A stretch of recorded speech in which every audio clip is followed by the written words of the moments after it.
looking to turn the page. You think he'll be able to do that? I'm not sure.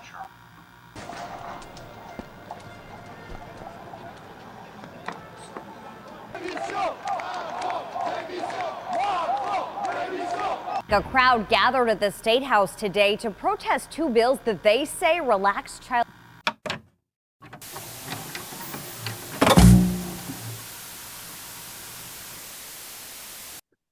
Hello. Welcome to the Powers That Be Network. I'm your host, Nick, and this is my co-host, Jaime.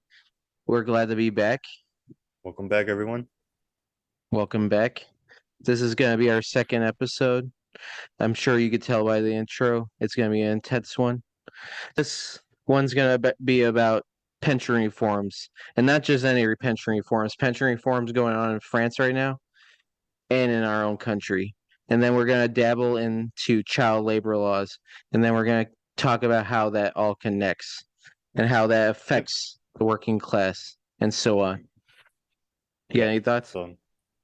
No, yeah, just the reason that it was kind of like a longer gap is because we wanted to have like a good amount of information before we, when recorded an episode like this, just to have like all our facts straight and be able to present it to you guys in a way that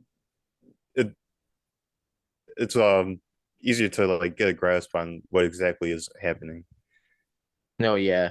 It's very impelling stuff. It's violent. It's very dictatorship. It's very undemocratic. And then when you hear about Democrats and Republicans talk about pension reforms in this country, you can only see that it's only around the corner for us too. And plus the militarization of policing on top of that too. On March 22nd, in a TV interview, Macron reinstated his plan to implement the pension reform by the end of the year. He did not show any willingness to secede to the demands put forth by the platform of trade unions, left-wing parties to roll back the reform or conduct a national referendum to implementation, which is very undemocratic on its own right. He literally just pushed through a bill with no parliament say. It is in the Constitution, but not that they didn't put it up to any kind of vote. Like he kind of just, it's like if in the US he kind of is how do you say it, presidential order or like when we invaded Iraq without Congress. But the unpopular reform announced on January 10th last year called to increase the retirement age to the country from 62 to 64 and made 43 years of service mandatory to avail full pension and benefits. Heavy deployment of security forces continue in the cities under the order of Macron to remove the blockades. And I'm sure this video has already showed plenty of the footage from the protests and riots so far. And doing this research, the police are brutal and they're not as militarized as American policing, but they are brutal and they don't give a damn. And the working class and students have shown that they don't give a damn about what they want. Yeah. I mean, you definitely see the people really rising up against like this decision, and they're not just like they're really showing like their force like as a collective. Yeah, no. People call this a protest, people call this riots. I call this practically a civil war. It's the working class, unions, left-wing parties, hell, even liberals and regular living working French citizens. And police are the dogs of capital and the dogs of the ruling class, and I'm sure a lot of those cops have unsavory opinions about Macron, but they'll do anything he tells them to do. Workers have given an ultimatum to French President Macron, demanding that his government withdraw the pension reform that has passed without a vote in Parliament. Workers continue to work sabotages in critical areas, including energy, transportation, railroads, seaports, airports, school, colleges, and university, and multiple services, including waste management, tightening of blockades of major roadways, bridges, roundabouts in major cities. According to the estimate by unions, a total of around 3.5 million people hit the streets in more than 250 locations across France. So this is not isolated incident. This is one of the big, like the French do have a strong history of rising up to things they do not like. Look at like the 2013 Yellow Jacket riots. Like it's crazy that, like I said, everyday French citizens are, it's not just union, well, the unions are leading the way, but Yeah. it's powerful stuff. And even the French government has lowered the estimates when they announced the admit. I think they said like 1 million, even though like trade unions are clearly saying 3.5 million.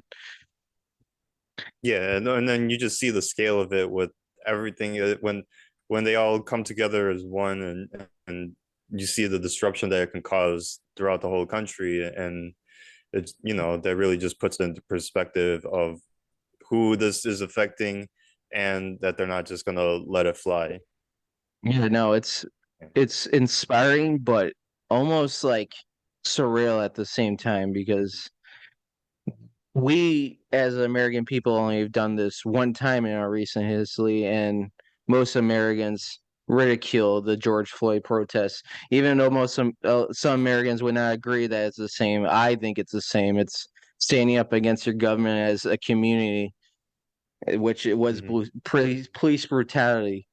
The leader of the French Communist Party, the PCF, Fabien Roussel, said Macron is betting on violence, chaos in the country, while his government is hanging on by a thread. In a few days, we went from debate on pensions to police violence. And like I said, like police are tools of capital, and even the French people that probably don't deal with a bunch of police brutality every year now are questioning like what are policing for, because hence they are always sicked on the working class.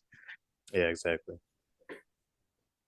Have described the reforms as anti-labor and anti-working class, primarily affecting low-skill workers who started working at an early age, along with women who usually face several gaps in their working lives. Reports aside from the nationwide protests, workers from a wide variety of sectors and industries also staged a one-day national strike, including bus drivers, railroad and metro employees, port staff, oil refinery workers, school staff, and amongst others, took part in the strike, which severely affected normal operations.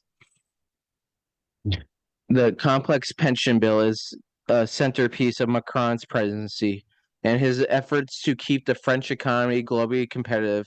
The centrist, business-friendly government says it's needed to keep the pension system solvent as the population ages and fertility rate drops. Well, in reality, you could also tax the rich, but you Hmm. know, as we see, is a centrist, business-friendly government. So I don't think he's going to do that. Yeah. So opponents, which opinion polls suggest, include a majority of French voters say the changes threaten hard-fought French rights. Left-wing lawmakers say companies and wealthy should pitch in more to keep the system afloat. It appears that the Senate approves measure which would raise the retirement age from 62 to 64 did not have enough support to pass lower house of parliament, led to a council of ministers meeting during which Macron reportedly said that my political interest would have been to submit to a vote, but I consider a financial economic risks are too great at this stage.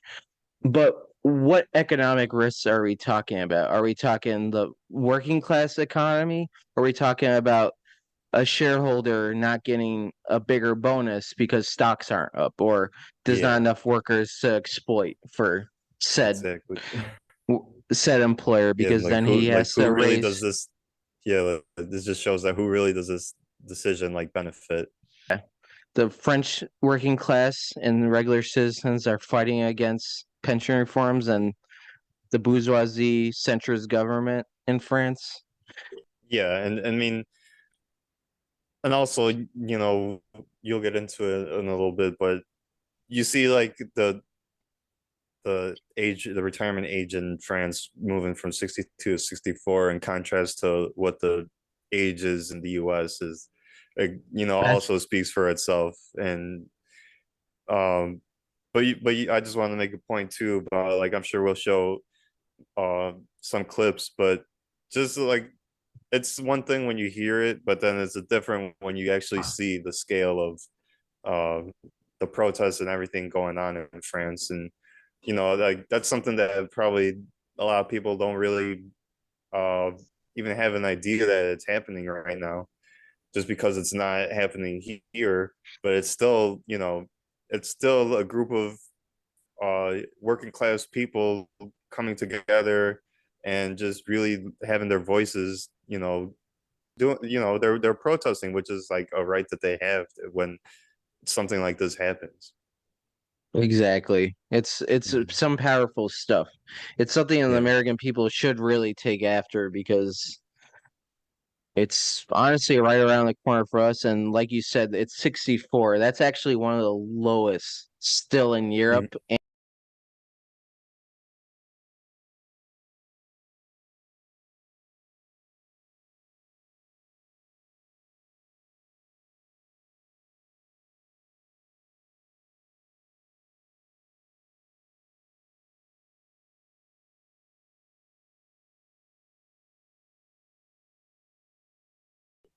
Well, on the other side of the pond, in America, group of Republicans plus one independent who caucuses in the Democrats is working on a plan to slash the Social Security benefits.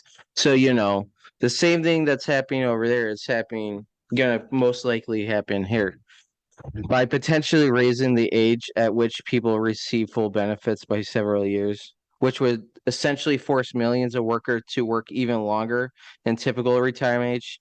The group is led by Senators Bill Cosby, Pasty, Republican out of Louisiana, Angus King of Maine, the independent, who aligns with Senate Democrats.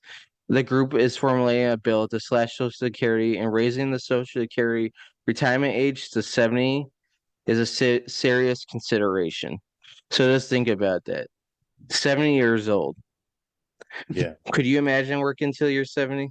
No. Yeah. No, No, I that barely just. want to work now. It's only going to deepen poverty and shackle people to the labor force even further into old age. Under proposal, America could expect to be able to enjoy retirement for only about 6 years. If most recent life expectancy estimates hold, and U.S. dropped to 76 years in 1 month. This is 2 years and 9 months less than the pre-pandemic average. This is a larger drop than other wealthy countries that had experienced in the same period of time. It is already harder to retire in the U.S. than in other than in other countries, as older Americans have higher poverty rate than the house in other wealthy countries, in those than other wealthy countries. Sorry, I Yeah, got to so take a you breather. see, um like, when exactly do they expect us to just be able to enjoy our lives and not just be a part of the workforce? And like, it's just a very No, exploitative it's system no, it's that a is sick in place. No, it's a sick game, honestly. It's dictatorship of CEOs and stockholders and pretty much an economy. They're telling Yeah. us to work till we die, pretty much. Hmm. And the GOP is also considering a proposal for panels that would recommend changes to Social Security and Medicare. So mind that you won't even have health care if you get Yeah. retired, probably, or when you get older and you can barely walk while you're working. Yeah, because of all the years that you've worked, and when you really just should be able to enjoy the free time that you have. And you can't even afford any, anything that you might need from all the wear and tear that your body has taken over the years, or even if it wasn't a hard labor, like for your own mental health. And But currently in income over about 160,000 a year isn't subjected to social security tax. This means that those with an income of 1 million a year stop paying into the program by the end of February. The end of this story's public, unlike vast majority of Americans who pay into the program with every paycheck all year. That's like we said about the pension reforms in France. You know who Mhm. could be paying for those pensions? The rich. And Yeah. there's literally going to be a measure with our pension reform to not have the rich pay into it. Research has found that raising the retirement age to 70 would cut monthly Social Security payments for early retirees by 15%. And people in low income or blue collar jobs would see their retirements cut the most as those populations of lower life expectancy, meaning that they would enjoy even fewer years of retirement. So what we're seeing here is attack on the working class, attack on our freedom to enjoy life and to enjoy a healthy retirement or even a sooner retirement. And who knows, this Yeah, might or not be even the the first. retirement in general. Just Yeah, yeah, exactly. just We're things. gonna, But yeah, yeah, so yeah, that just goes to show the scale of that. And from our here in the US to a different country, and just the possibilities of what these decisions that the lawmakers are making have on the actual people, and what these are the people that are like supposedly they should be like representing and stuff, and it just seems to be more exploitative laws just put in place. All right, so now we're gonna switch gears a little bit, and uh, the other topic that we really wanted to focus on today, which is child labor laws and the scale of that in the U.S. right now. Um, and there's like two different like parts to this story. There's like um, what has happened, and or like what is currently happening, and then what a lot of these laws really have planned to like loosen up more of the child labor laws, and just like what we can do to take steps forward. Um, yeah. but yeah, so getting into it, overall, like anti-immigrant policies and spiraling rates of poverty are driving thousands of children into the labor market. In the last fiscal year alone, the Department of Labor discovered 835 companies illegally employing more than 3,800 minors. And while that sounds like a crazy number, the actual like extent of legal U.S. child labor is like larger than that. Um, Currently, like the majority of these child labor workers are migrant children, and the crazy thing is that with these kids, they're like legally employed on U.S. farms thanks to an underage labor exemption unique to agriculture. With little regulation or oversight for many conditions, there can be just as hazardous as an illegal employment. And estimates of the full count of U.S. child farm laborers run into the hundreds of thousands. Um, and to give a little bit of backstory for you know like what is currently going on, there's you always hear about like, oh, like there's companies that have like sweatshops like overseas and Hmm. all that, and like and doing this research, you see how in the 90s there was a lot of activist campaigns that did like prove successful in publicly exposing foreign child sweatshop labor that were used by like some of the largest corporations, with Nike being one of the most notorious examples. And after years and years of denying it, Nike finally began to make changes, Mhm. along with other garment companies, and the public pressure built up enough that it spurred a lot of changes in suppliers and new oversight. Um, but that only lasted as long as they believed that people were paying attention. And then major brands like this can withstand a tidal wave of backlash because they are adept at PR, and also taking the steps to keep any unpleasantness like away from the public eye. And they can, through the factor of like the supply chain, they can like keep it at a distance, establish like plausible deniability and hiding behind all these layers of contractors. But we can't reserve the blame for the exploitation of minors purely to, overseas locations. In any case, it's just uh morally repugnant in Indonesia as it is in Indianapolis. So yeah, when you hear about child labor, you think of like, oh, like back in the day, like chimney sweeps or like kids in the mines, Oh yeah. rather than anything that is happening in this current day and age.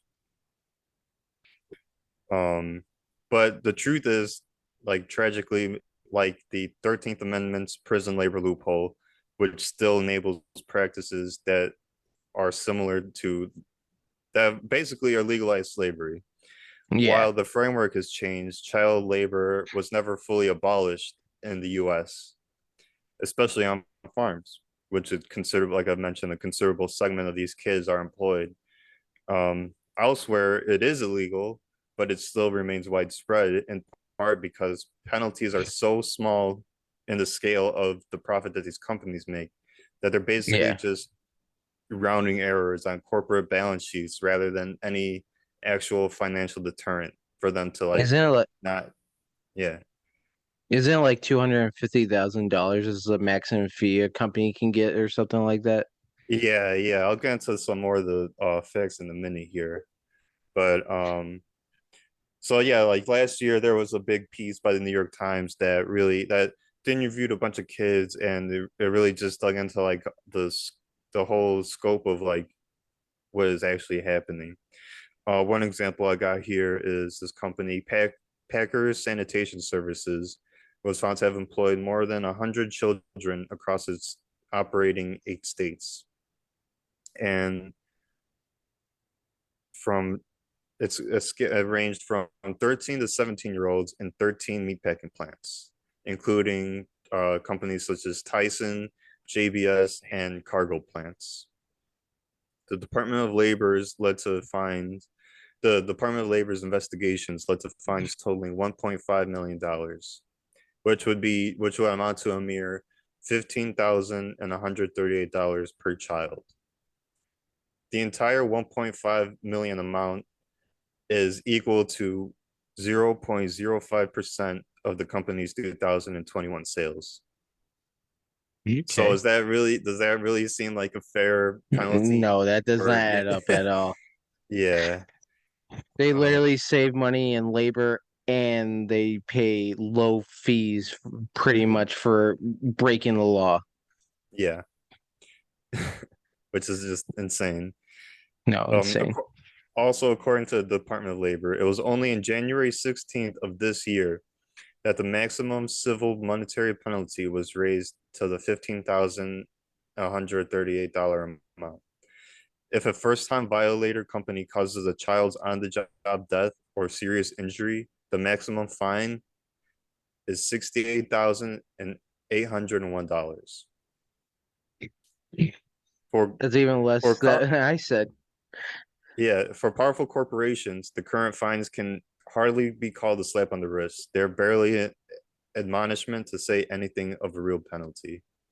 Like that's just to put that in this like the life of a child that they're exploiting, and for that minuscule like the repercussions to be basically like nothing to them. So after this New York Times story, there was multiple unrelated violations that soon came to light. Last summer, Reuters reported that child laborers as young as 12 were found at Smart, Alabama, a subsidiary of Hyundai and Kia, which is a metal stamping plant. Also reported by Reuters, the Department of Labor investigated and assessed fines against SL Alabama LLC, another supplier to these same automotive giants, for employing 2 children in its supply chain. They were required by the court to implement additional training measures and terminate any employee found responsible for child labor violations. The only further consequences for the company totaled $30,076. After that, child workers were discovered at Hyundai subsidiaries, Washington America Corporation and Agent Industrial Corporation. Reuters sources indicate that perhaps as many as 10 auto parts plants linked to Hyundai and Kia are under investigation. So during the New York Times report, they interviewed more than 100 migrant child workers in 20 states who described jobs that were grinding them into exhaustion and feared that they had become trapped by these jobs. The Times reported that these kids have been employed at companies including Hearthside Food Solutions, which the Department of Labor confirmed is under investigation, Ben & Jerry's, Fruit of the Loom, Ford, General Motors, J. Crew, Walmart, Whole Foods, and Target. The Department of Labor reports they have tracked a 69% increase in illegally employed kids since 2018. In the last fiscal year, 835 companies employed more than 3,800 children illegally, according to these investigations. That's a lot of kids. Yeah, so it just shows that recently the number has gone up rather than gone down. Is that well? Finish your thought first, but Go ahead.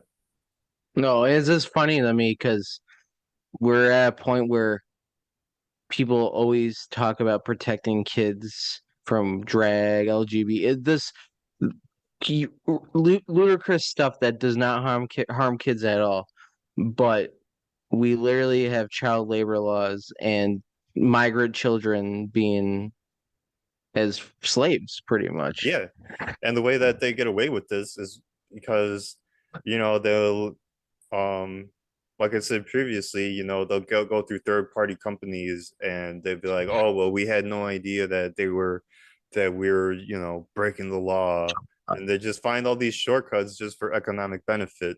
And then the fact also, like how I've been stating, it's just like a slap on the wrist basically when they get caught.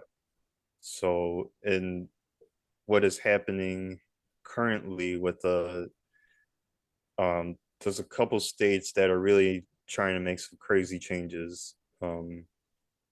Legislators, some examples here. Legislators in Minnesota are considering allowing 16 to 17-year-olds to work in construction, while Iowa lawmakers may allow 14 to 15-year-olds to work in meat coolers and industrial freezers.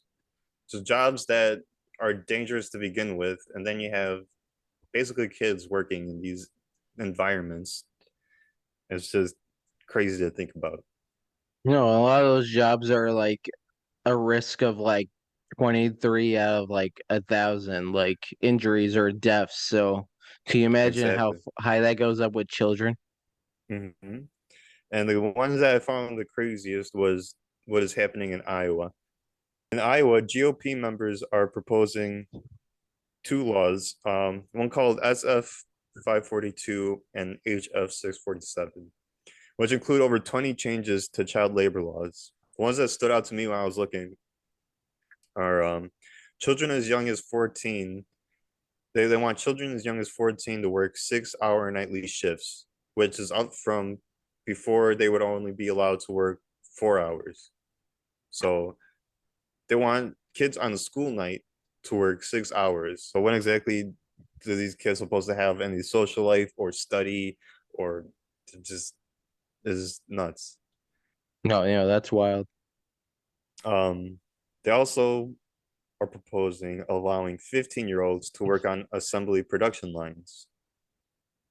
And the one that's like the worst is allowing 16 to 17-year-olds to serve alcohol in restaurants. So in Iowa, there have been demonstrations of parents and union workers across the state in the past weeks since this has all been uh, just talked about. Like, no, nothing has really passed recently, but these are just stuff that has been like presented as a possibility to be voted on in the future.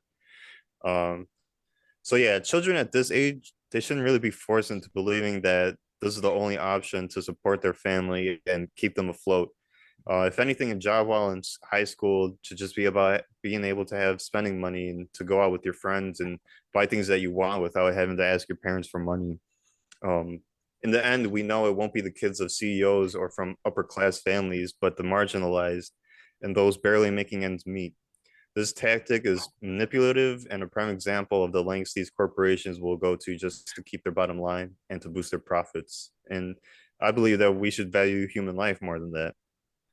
Now I want to kind of focus on the agriculture aspect and the kids that are put into farm work at a young age here.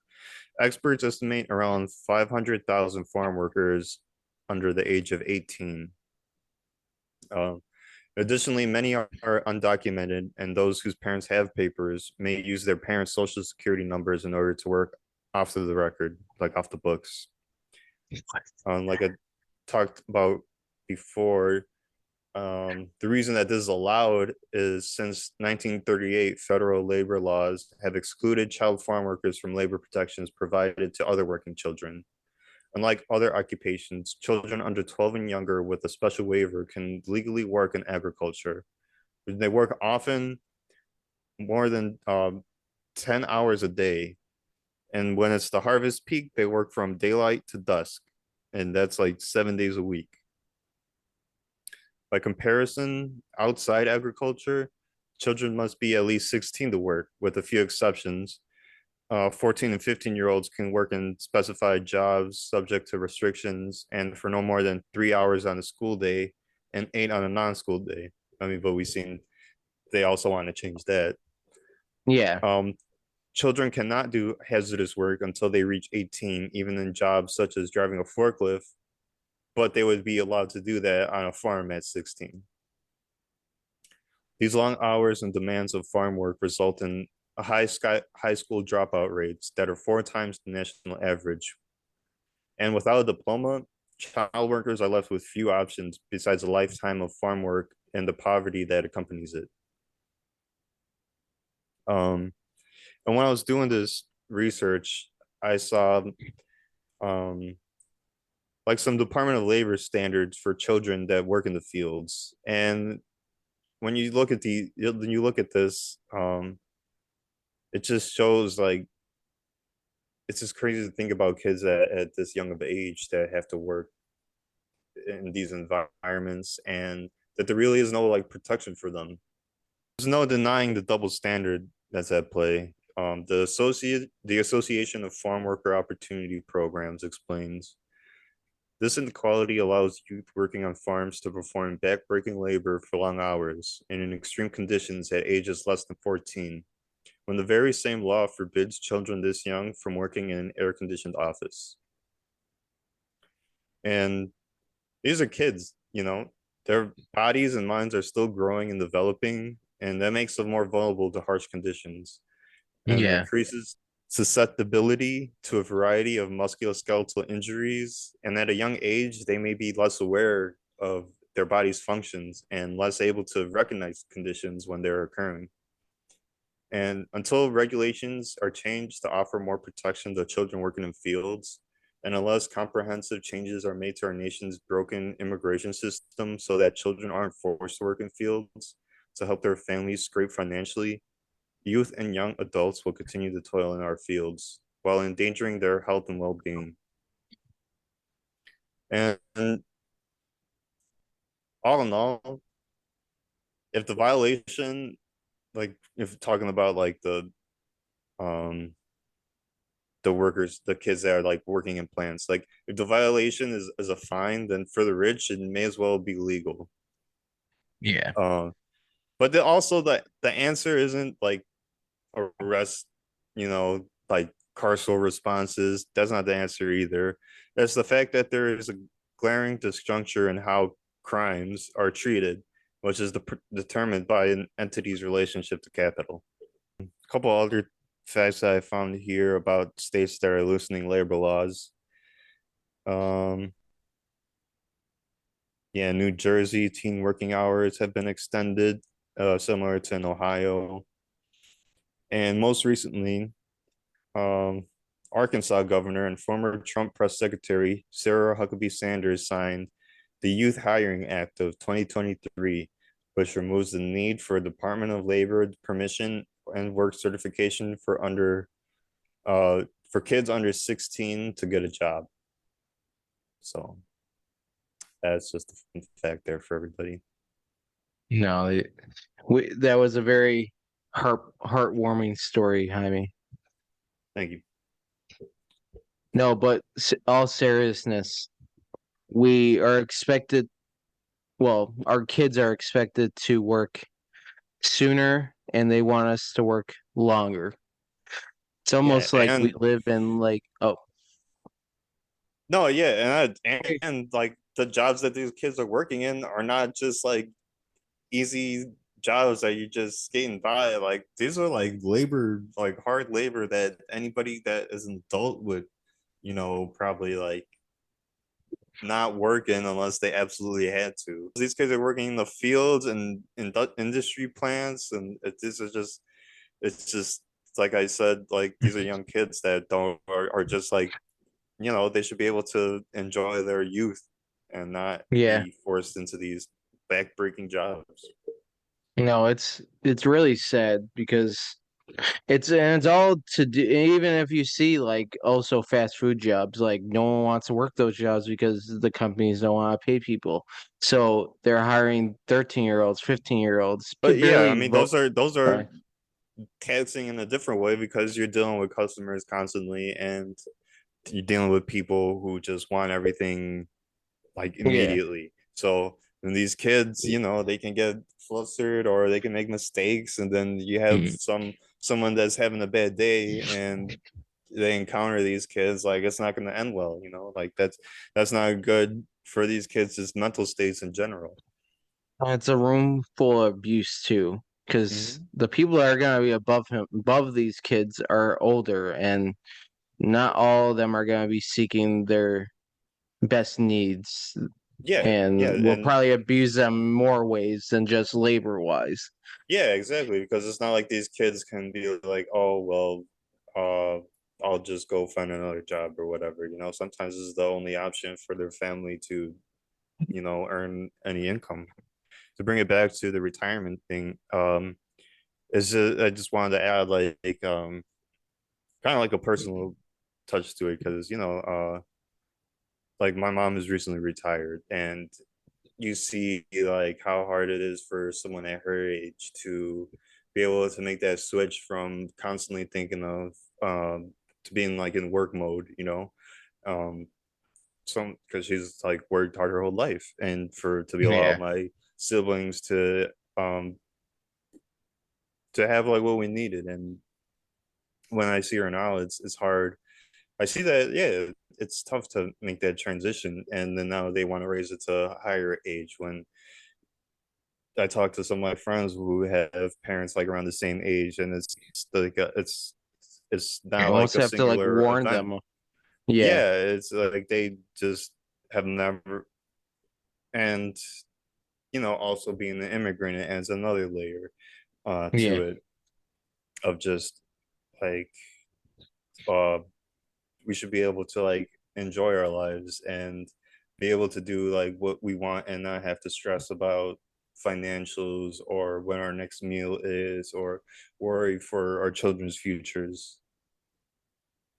But what you were saying, like about how your mom had a hard time getting into retirement, I'm sure because she didn't know what to do with herself.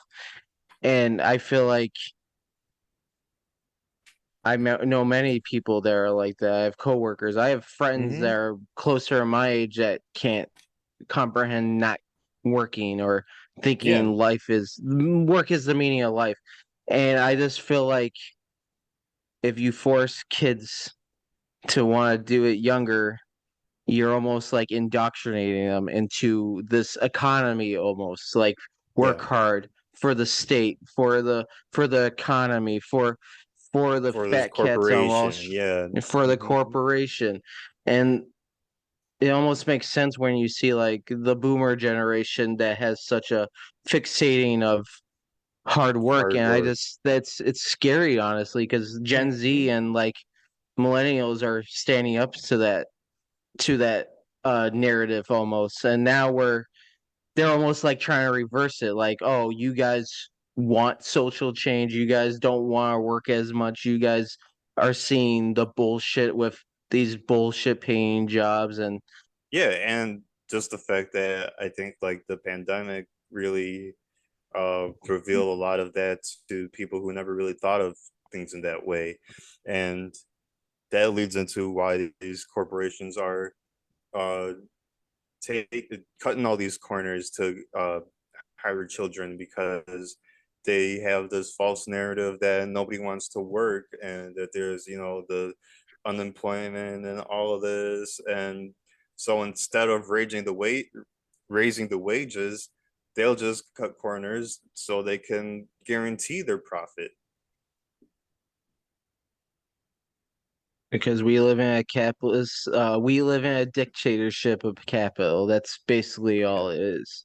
When Exactly. we have corporations that feed money into politicians and other things that control our society that we live in, it's scary. Like looking at all this and like the when we read into this, is just like crazy to think that we have a handful of people deciding when we start to work and when we stop to work and when we Yeah. die. And that's pretty much hand in hand at this point. Um, yeah, I know this was kind of like a bleak episode in some ways. So I don't know. I just kind of wanted to end it on more like a positive note. So just kind of had like a message to everybody out there listening, 90% of all our fears never come true. And 95% of all people are generally good people. And 99% of all problems can be solved with patience and communication.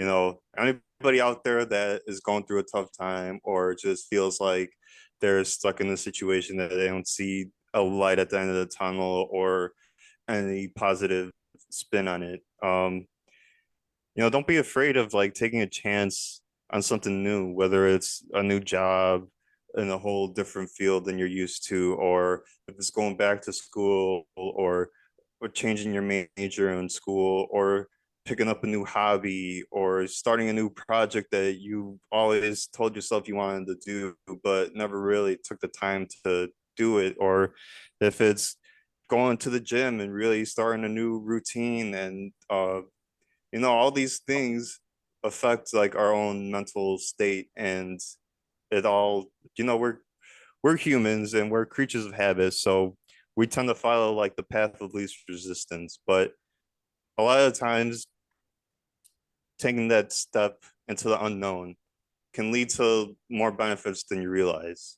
Like if we never took the chance to start this show, I don't know, like What we be doing it right just now. really has been like, yeah, what would we be doing? And I've always been of the thinking that if you have like knowledge or information, like it's better to share it than to just keep it with Yeah. yourself. Because if you share it, then somebody else can pass it on.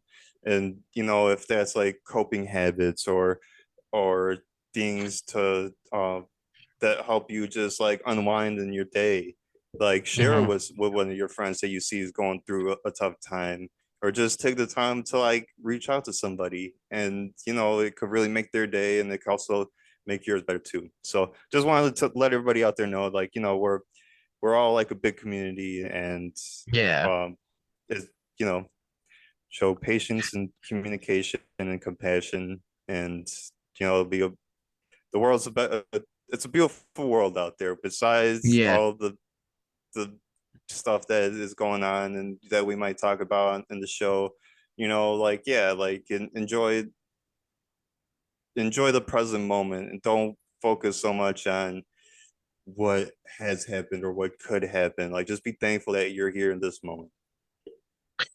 Exactly. No, and that's the whole point of this show. We want to have normal working Americans, our friends, our family, to connect these three dots per se, like pension reforms, what's going on in France, and then child labor laws. It all comes together. And sometimes the bleakest things is what wakens us up the most, because we can't always have optimism, because this world's a scary place. You have to have fear. You have to be angry about things. If you're not angry, you're not alive. You don't give a damn then. And I think that's the whole point of this, because we want to, well, the powers that be, like it all connects realistically. Yeah. Well, All right. I think this was a great episode. If you have any other thoughts at all. No, done. I said my piece. No, yeah. Well, I had a good time. I'm Nick. And I'm Jaime. We're coming at you, the Powers That Be Network. Bye.